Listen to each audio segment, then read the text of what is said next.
खाइबाकू न पाई युवकर मृत्यु। बाखुआ गेट पंचायत रही जड़े अजणा व्यक्ति 5 वर्ष धरी सही एरिया किछि भिक्षावृत्ति करी चली आसुथिले किंतु बड़ दुखर कथा जे दीर्घ 2 दिन हेला सही व्यक्तिंकर मृत्यु घटिछि बोली स्थानीय लोकंकु जणा नथिला। 15 तारिख दिन 12:30 समय किछि बाहर लोक सही घर साइड को परिश्रा करबाकू जाइतला बेले तांको किछि दुर्गंध हेबारु व्यक्ति स्थानीय लोक माने खबर देइथिले सरपंच को।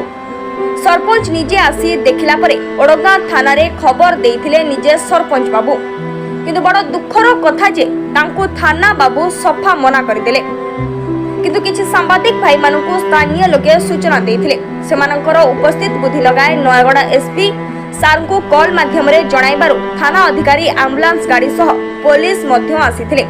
से मरा शरीर को विवेचन करिबारु सेही अंचलर लोक माने शांति रे चलिबे बोली समस्तंकर विश्वास। नमस्कार, नयगढ़ भास्कर स्वयं को रिपोर्ट स्माइल टीवी। आमे वर्तमान पहुंचीचु रोहिबांग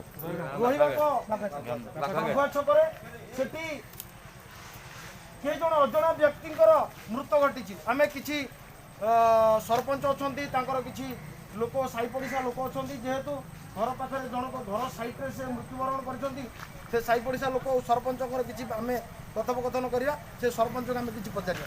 आज्ञा आपण ए जो मृत्यु घटना रे कोन जानि छन का विषय से मते तांकर सिमट गोदाम जे थिला हमर ऋतु पात्र से नाहरी देह खराब तांकर अछि दुकान बंद अछि वर्तमान।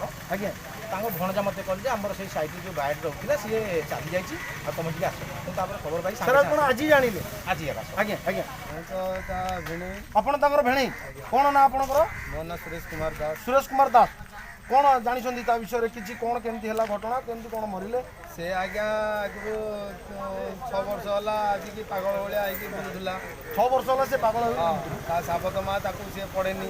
आज्ञा से सापतमा कोन ताकू कहला कि पहला कोन हमें जानिनु। अच्छा से हमकू देखला माने चिड़चिड़े हुए ता स्त्री छुआ लोग देखले चिड़चिड़े हुए। अच्छा तेन करी ना आपण गोटे कथा कोंतु जो मरिले केबेटू मरिलेनी से सारे कहि परिबेनी मु से को दिन दु मरला आपण केबेटू जानले मु बुधवार दिन आस्तिली ताकू नै कि जीवा पई मेडिकल नेबा पई ताकू आस्तिली। अच्छा से मना कला मते कहला मु गुरुवार दिन सकाळू जाई कि तम दुआरे पहुंचीबी।